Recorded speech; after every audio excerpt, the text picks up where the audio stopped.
Bom dia, Júnior. Bom dia, Kátia. Bom dia aos nossos ouvintes. Essa restrição não deve vingar porque, primeiro, os conservadores precisam ter maioria na Comissão de Constituição e Justiça, que é a segunda comissão pela qual vai passar esse projeto. Só para todo mundo em casa entender, esse projeto vai ser votado na próxima quarta-feira na Comissão de Família. E nessa comissão, os conservadores têm maioria.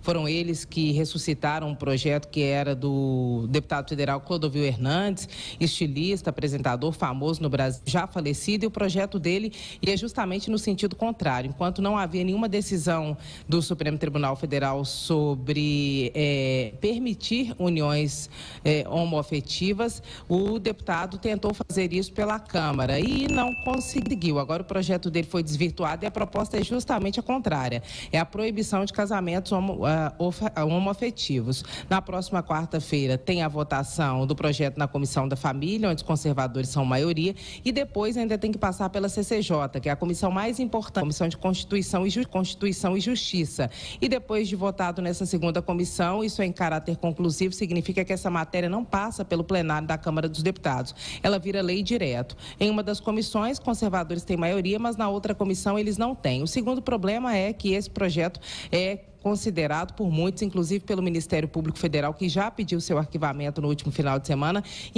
porque a Constituição, de acordo com a leitura do Supremo Tribunal Federal, feita em 2011, considera que a união homoafetiva é uma união que forma núcleo familiar como qualquer outra união, como um casamento entre homem e mulher. Significa que a leitura dos guardiões da Constituição, do Supremo Tribunal Federal, quer gostem deles ou não, é de que esse casamento não é proibido, que a Constituição permite. Para alterar a Constituição, aí os conservadores teriam que apresentar uma PEC, uma proposta de emenda à Constituição. Um projeto de lei não é suficiente para alterar esse entendimento. Por quê? Porque um PL, um projeto de lei, é uma lei infraconstitucional, está abaixo da Constituição, que é a Carta Magna, é a lei maior do Brasil. Significa, então, que mesmo que esse projeto passasse pelo Congresso Nacional, ele não valeria, porque o entendimento dos guardiões da Constituição, lá de 2011, há 12 anos, é que a união homoafetiva é uma união no Brasil que considera um núcleo familiar.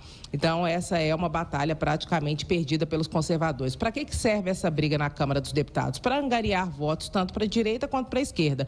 Os conservadores, os pastores, como nós vimos na semana passada, falam para o seu público contra o casamento homoafetivo, e os que defendem a causa LGBT falam a favor do seu público. Isso faz o quê? Com que eleitores se mobilizem em torno desses dois polos. Agora, efeito prático não vai ter nenhum. Vamos lembrar que nós temos no Brasil, todos os anos, cerca de 7 mil casamentos entre pessoas do mesmo sexo, e já são ao todo mais de 80 mil. Essa é uma realidade hoje impossível de ser alterada, Júnior e Kátia. Agora, mudando um pouco de assunto, o que a gente pode esperar nesta semana de mudança no comando do Supremo Tribunal Federal, também da escolha de quem vai chefiar a Procuradoria-Geral da República?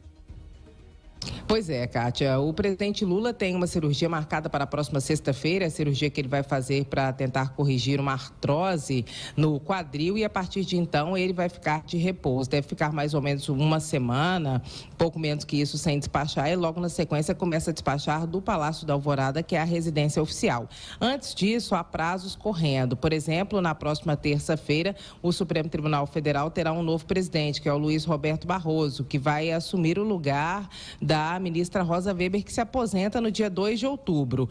Na vaga dela, precisa entrar uma outra pessoa. E o Lula está agora no dilema da indicação, porque qualquer indicação feita por Lula no Supremo Tribunal Federal não significa que vai ser um ministro de esquerda ou um ministro de direita, mas reequilibra as forças dentro do Supremo Tribunal Federal. Assim como em qualquer instituição, dentro do STF, há grupos que votam por afinidade. Por exemplo, nós temos Gilmar Mendes e Alexandre de Moraes, Edson Fachin, no mesmo grupo que Luiz Fux, Cássio Nunes Marques e André Mendonça no grupo dos conservadores, ao qual se uniu Zanin, e que muita gente estranhou, mas de fato, originalmente, ele tem ideias que são conservadoras, mas também tem um elo com Lula, é uma forma de Lula se aproximar desse grupo dentro do Supremo Tribunal Federal, e uma nova indicação também reequilibra essas forças e a influência do presidente dentro do Supremo Tribunal Federal. Por exemplo, se ele indicar Flávio Dino, que é o ministro da Justiça, o grupo de Alexandre de Moraes fica mais forte, porque eles têm afinidade de ideias ideias e devem votar juntos. Mas não significa que Alexandre de Moraes terá uma influência maior em relação a Lula, porque Flávio Dino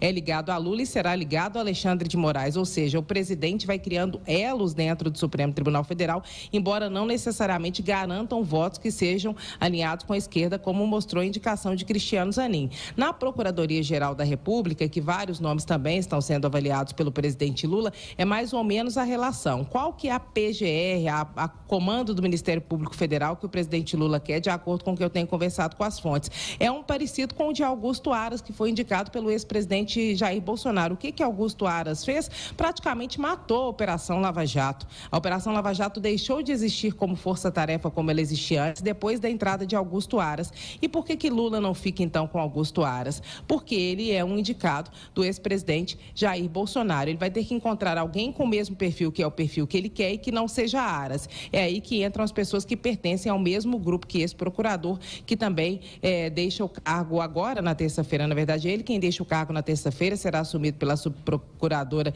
que pela lei, pela regra, tem que ser ela a assumir caso não haja um indicado. E a posse do novo presidente do STF é na próxima quinta-feira, mas Lula ainda tem um prazo até 2 de abril para indicar um novo ministro do STF. Ele pode ignorar ou protelar o segmento em relação a esses prazos? Pode. Aí, interinamente, alguém fica respondendo. Ele não precisa ser pressionado em função do prazo, mas o ideal é que ele tome essa decisão o quanto antes. Pode ser que alguma delas fique para depois da cirurgia, ou seja, para o início de outubro e não para esta semana, que é a última de setembro. Obrigado, Edilene Lopes falando direto de Brasília. Ela volta daqui a pouco.